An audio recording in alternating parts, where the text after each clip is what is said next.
Welcome to Vision Window with Souls. I'm your host, Joe Chapman. Today we're going to be talking about a specific set of audio from the Stoney and Jansen show, where Dan Campbell was on with the Stoney and Jansen show on 97.1 The Ticket, where he was talking about who he's ready to deploy between Malcolm Rodriguez and Aidan Hutchinson. He gave an emphatic answer on one specific player, and we will talk about that after we play the snippet. And then The fact that you got the number 2 overall pick, Aidan Hutchinson, and you're about ready to unleash him, or that you might have found a diamond in the rough in Malcolm Rodriguez, and Rodrigo as a 6th-round pick is going to get a chance to start in week 1. Unleash Hutch. There you go. That would be number 1. All right. I love Rodrigo, and I like this kid, and he's exactly what we're all about. But I'm ready to unleash Hutch. I'll give you my commentary after. So as you heard in that audio, Dan Campbell was talking about who he's excited to deploy. He, without a doubt, said Hutch. He's ready to deploy Hutch. He wants to deploy Hutch. And what does that exactly mean? I think it's going to mean a couple things. One, they're going to have some packages where they're going to move them around. I could see a portion when Romeo Okwara comes back that they put Romeo and Aidan on the same side of the line and put Charles Harris on the other side of the line. I was talking to a scout, and he says that's one of the things that they could do when Romeo Okwara comes back, because it's really gonna put speed on the defensive line. Josh Pascal, another guy who's going to come back soon. And when he comes back, I think that's going to be open up some things that the Detroit Lions can really, really do. You talk about Aidan Hutchinson. He's getting a lot of praise in Detroit. But nationally, he's also getting a lot of praise. There was an article from Jeremy Fowler of ESPN, and he polled he talked to executives, and they predicted the biggest award winners, picks for MVP, best rookies, top corner, comeback player, and the breakouts. And the rookie of the year that was unanimously polled, obviously there was votes for Trayvon Walker, there was votes for Sauce Gardner, there was votes for Jalen Pierre, who is for the Texans, and George Karlaftis of the Chiefs. But the winner of this poll that Jeremy Fowler had on ESPN was Aidan Hutchinson for Defensive Rookie of the Year. Here's what they say about Aidan Hutchinson. It's an AFC personnel director. He looks like he's going to be a good player off the bat. The question has always been, how good of an athlete is he? But maybe he doesn't get enough credit for how big he is. He's 6'7", 264 pounds, and having a quick swim move. I think a lot of people are going to be shocked at the miss that they had. I think a lot of people, when they thought about Aidan Hutchinson, they thought about him being a try-hard guy, a mortar guy. He works hard, but does he have the athleticism? And I think that's one of the biggest things that the Jacksonville Jaguars screwed up on. I think when you look at Aidan Hutchinson, he is a total package from a player. Number one, Aidan Hutchinson is a big dude. He has a long reach. He's pretty fast.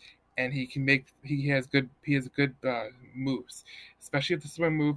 But one of the things I've noticed about Aidan Hutchinson is how good he is with his hands. And if you know defensive line, if you play defensive line, one of the things you have to be good with is playing with your hands. One of the people that is the best at it is Aaron Donald. And Aaron Donald, he trains with all sorts of things, including knives, when he's training with his hands.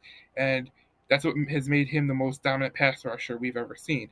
He has good hands. He's not a big dude, but he has great hands in the way that he deploys them, and he knocks the arm bars down. This is a guy in Aidan Hutchinson who has a great swim move.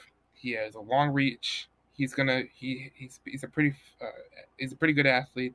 And if you're asking me right now, I think that what Dan Campbell said he wants to deploy Hutch. I think what he meant by that is that he can't wait to see what Aidan Hutchinson is when the real lights come out.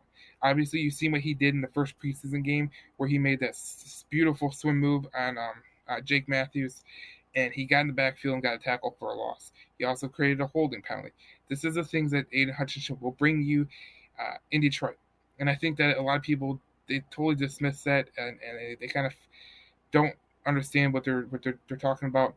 But I think when you talk about Aidan Hutchinson, you have to talk about his raw ability to get to the quarterback, to be a good player against the run.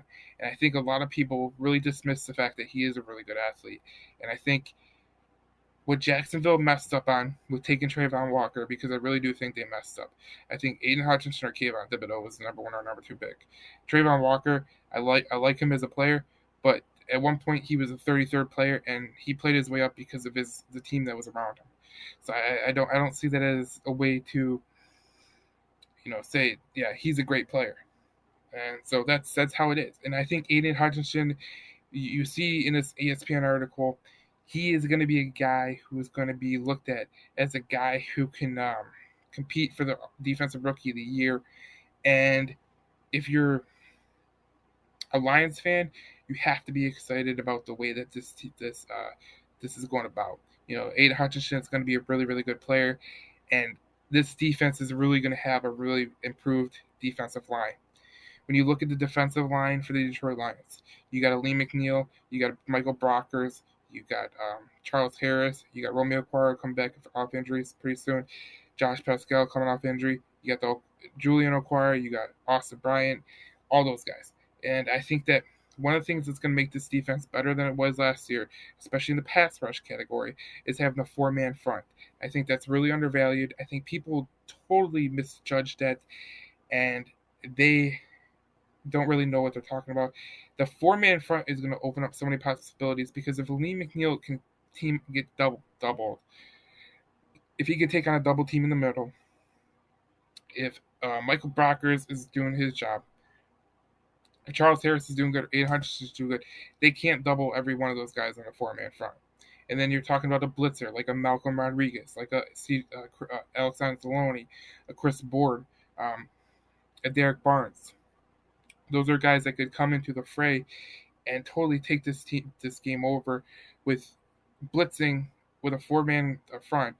It really presents a lot of problems for the offensive line. Who's going to be blocked? Who's going to be double teamed? And who's going to be the guy that's left one-on-one with the pass rusher? And you know for sure that the offensive lines are not going to allow Aidan Hutchinson to be one-on-one with the tackle. It's just not going to happen. So they're probably going to chip him with a tight end, or they're probably gonna double him with a tight end, a tackle, and the guard. But that leaves up three more guys on three guys. So there's gonna be a single coverage. So if you're a Lions fan, you have to be excited about what Aidan Hutchinson presents, what happens when Aidan Hutchinson is in the game, and what Charles Harris can do with a guy like Aidan Hutchinson on the other side.